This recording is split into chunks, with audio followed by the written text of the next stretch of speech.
Kehadiran anggota Satgas TMMD di Desa Jatimulyo dirasa membawa berkah bagi masyarakat setempat.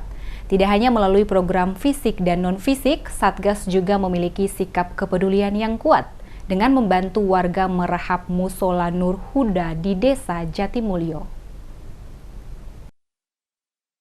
Dalam rangka program TMMD ke-110 Kodim 0813 Bojonegoro diharapkan dapat menumbuhkan sikap gotong royong, kepedulian terhadap sesama dan bersinergi wujudkan kemanunggalan TNI dengan rakyat.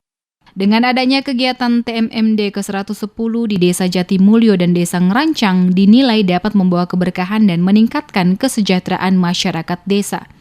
Salah satu keberkahan turut dirasakan oleh warga Desa Jatimulyo dengan membantu perbaikan Musola Nur Huda di Desa Jatimulyo, Kecamatan Tambak Rejo, Kabupaten Bojonegoro. Pujiono, warga Desa Jatimulyo, mengaku senang dengan kehadiran anggota Satgas TMMD yang turut serta membantu perbaikan musola dapat meringankan sedikit bebannya.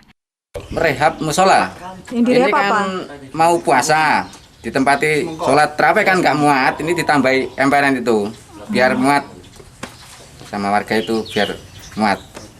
Responnya TNI sangat membantu warga yang membutuhkan, seperti musola ini kan dibantu dengan sepenuh hati. Bersama-sama gotong royong memperbaiki musola tampak terjalin keakraban dan kebersamaan di antaranya.